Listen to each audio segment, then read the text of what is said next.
Hi, welcome back to Storytime with Dave Booker. I appreciate you being here. We are going to start the next chapter in Sheriff in a Small Town 3. But I just want to say hi and thank you for being here and listening in on these stories. It kind of makes it worthwhile doing when I have an audience now. So I have to figure out some way. My spine is kind of curved, so I can't find a way to get comfortable.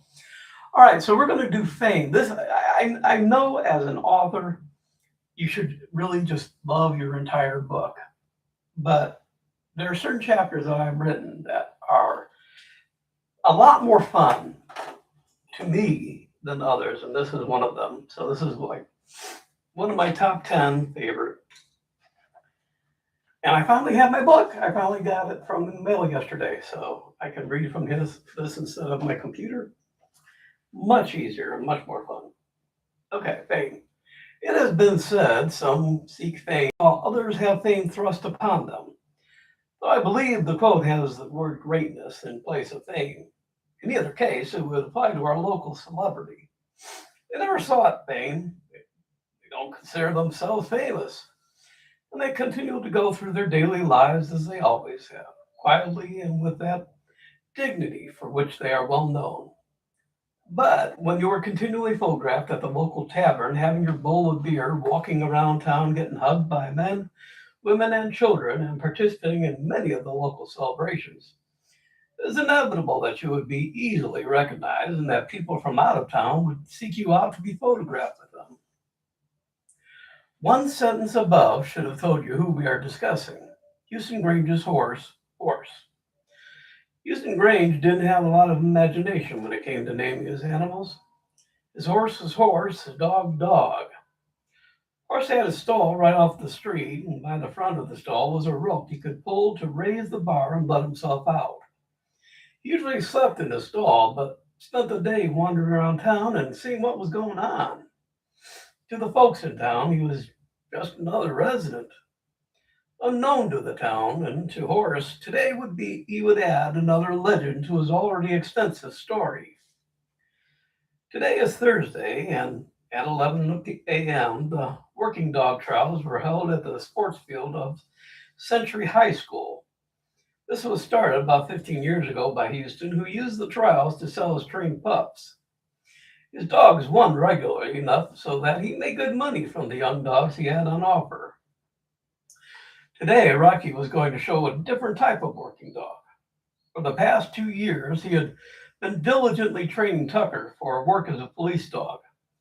Tucker had taken to the training like a duck to water, and today it was time to show off his paces. At 11, the stands were full. Huston rode in on horse, tied him off at the side of the fence, and opened the trials to thunderous applause. This event had started with a small crowd, but with so little to do on a Thursday morning, it wasn't surprising that the crowds grew until, as I said, today the stands were full. Agnes, Mary, and the Talbots were seated in the VIP box, along with Joe as acting deputy. Rocky and family had just come home early from the family vacation in Wisconsin, specifically to explain the benefits of a well-trained dog to assist law enforcement. Talbot drove the squad car onto the field and Tucker was placed inside. The windows were rolled up so that Tucker couldn't hear Rocky. Rocky cleared his throat and approached the microphone. Folks, my dog, Tucker, was first used a couple of years ago in assisting to find a lost child. That experience taught me that I might just have another tool in the fight against crime. To that end, I have spent the past couple of years training what had been our pet into a crime-fighting canine. Now, one of the most important things about training any animal is communication and control. Tucker, as you see, is in the squad car and can't hear me. So, how can I communicate with him? By hand signals. Watch carefully as I ask him to sit. Tucker was standing with his paws on the dashboard, waiting eagerly. Rocky held the palm of his hand towards Tucker and moved his hand back towards himself. Tucker immediately flopped down, sitting straight in the seat. Now let's say I want him out of sight. Rocky bent his hand forward so the palm faced the ground. On cue, Tucker melted downwards and lay out of sight of the seat. Okay, Tucker can't see me now. I'll have to use the radio. Tucker, come. Tucker sat up and with his teeth unlocked the door and using a paw opened the door. He leapt out and ran to where Rocky was standing. Rocky looked down at his dog. Tucker, you forgot to close the door. Tucker barked, ran to the squad car, leaped high, and kicked the door closed. He stood beside the car and waited. Looking at the crowd, Rocky acknowledged their laughter. Just a couple more demonstrations. Somewhere in the stands near the front is one of Tucker's toys. Let's see if he can find it. He turned to Agnes. Did you hide it well? Agnes nodded with a smug grin, indicating Tucker had a challenge. She pointed to a general area where the toy was. Rocky pointed at his eyes, and Tucker became complete attention. He pointed where Agnes had indicated, and with the palm down, made a circular motion. So he was going like this, like that. Pay attention to a search.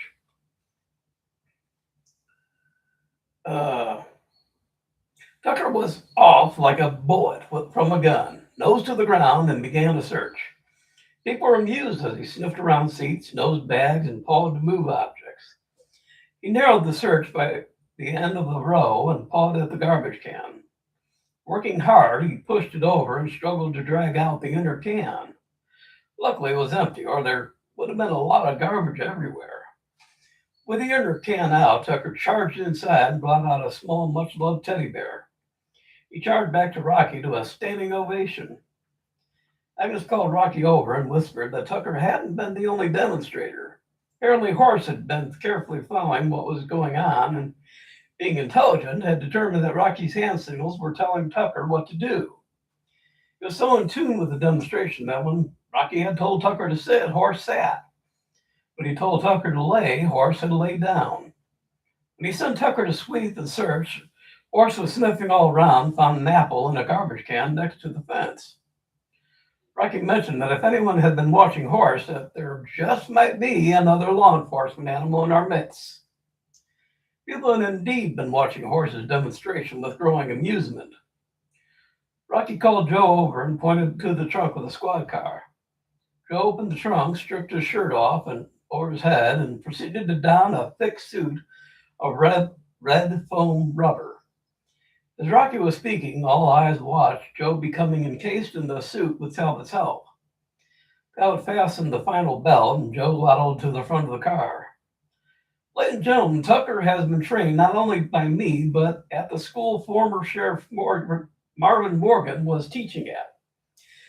He's learned his lessons well, and while he ordinarily wouldn't hurt anyone, if he sees someone hurting someone else, he will, shall we say, dissuade them from further harming. For obvious reasons, I won't divulge the command I use. Suffice to say, it isn't attack or any normal word. Joe, to the best of your ability, would you please run towards me as if you're going to attack? Joe began to run as fast as he could and assumed a threatening posture. What Rocky whispered to Tucker, no one heard, but Tucker tore off and took a flying leap, gripping Joe in his jaws and throwing him backwards. He released his hold only when Rocky whistled for him. Thanks, Joe. Are you okay? Joe, from his prone position, raised an arm and gave a thumbs up. Demonstration over, Rocky, Talbot, and Joe got into the squad car and moved it to the back of the stands, both helping divest Joe of the suit. Joe's face was slightly pale. Well, I'm glad I was wearing the bite suit. When I saw the look on Tucker's face, saw him flying at me, jaws open, I almost soiled myself. I'd hate to be anybody who threatens anyone around that dog. They went to the stands and sat down ready to enjoy the rest of the trials. Huston was not only the primary officiator, but also a contestant. He usually went last, allowing the rest to show off their dog's prowess before bringing in his own dog. For this trial, dogs were working in teams, which added a new twist to the trials. Farmer after farmer brought their dog to the mark and with gestures, whistles, guided them to bring the sheep into the gated area. During each trial, Horse watched with rapt attention. His head followed each movement and his body leaned as they turned, lowered when they did. When they crept forward, his body lowered and he paddled over where the small turf as far as his lead would allow. Apparently, Horse had been watching Houston's dog training so well that in some instances he was ahead of the dogs in positioning himself. Rocky watched the dogs with half an eye and watched Horse with the other. Was there no end to this Horse's abilities? Horse knew that the end was nearing when Houston started combing his hair. To the amusement of the crowd, Horse was doing a good imitation of Trigger as he swiftly undid the knot that held him to the fence. With the end of the lead in his way, he bit on the end closest to his head and ground it enough that it snapped when he held it with his hoof and raised his head. Houston walked majestically to the starting position with dog at his side. The sound of running hoofs caused him to turn in the direction of where he left Horse, only to see him running away, turning and speeding towards the fence. With a flying leap, he cleared the fence with a foot to spare and skidded to a halt next to Dog. He barked at Horse to get out, but Horse was determined to participate and wouldn't budge. The crowd roared out to let Horse play. Well, Houston was well aware of the rules. Since the movie Babe had come out a few years ago, a new rule had been instituted that disqualified any participant who tried to use anything but a dog for the trials. Houston was sure that he couldn't win anyway, since he had only brought Dog and didn't have a partner for him. Shrugging, he figured he'd let Horse have his fun. The crowd would have a good laugh, and hell, it'd give people something to talk about for months. The sheep were released to the far end of the field. A sharp whistle from Houston sent Horse to the left, Dog to the right. With sharp, low whistles and shouts of "Get by" and "Come away," Dog and Horse moved like a well-drilled team. The sheep were guided with precision movements towards the gate. When one decided to break ranks, he had Horse to contend with, and Horse was much faster. The sheep gave up quickly as it was headed off at every turn. Returning to the flock, Dog and Horse guided them the last yards through the gate to cheers from the crowd. In his exultation, Dog leapt on Horse's back, barked, and Horse tore off, capering around the field to roisterous laughter and applause. One of the judges approached Houston with a stopwatch. Had this been allowed, Houston would have swept the field. While he couldn't win officially, he was given an honorable mention. By the next day, there were pictures of the paper with Dog and Horse amongst the other contestants at the trials, with their time included in the listing. In the Historical Society, a new plaque was added to Horse's section with a description of his latest exploits and a full spread of pictures for verification. Houston came in for a good bit of ribbing, but once they saw at the time Dog and Horse had brought the sheep in, he received sympathy that Horse couldn't be allowed to enter, at least officially next time. Houston was also right about another thing. His Dog and Horse were the talk of the town for the next 6 months. All right, that's it for today. We're going to do past and present next. And I know these aren't real long, but I'm working on Soul Man 2, the second book in the series, and that one is entitled Rogue's Gallery. So kind of taking this one a little easy so I can get that one done. I'm about halfway done. So maybe we'll speed up as that one gets ready to be published. In the meantime, I do appreciate you being here. I hope you enjoyed this chapter. So, like I said, an author should just love his entire book, but I have to admit this is one of my favorite chapters.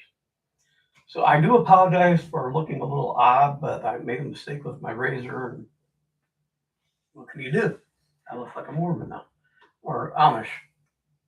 Anyways, that's it for today. I appreciate you being here. Be good and be good to yourself.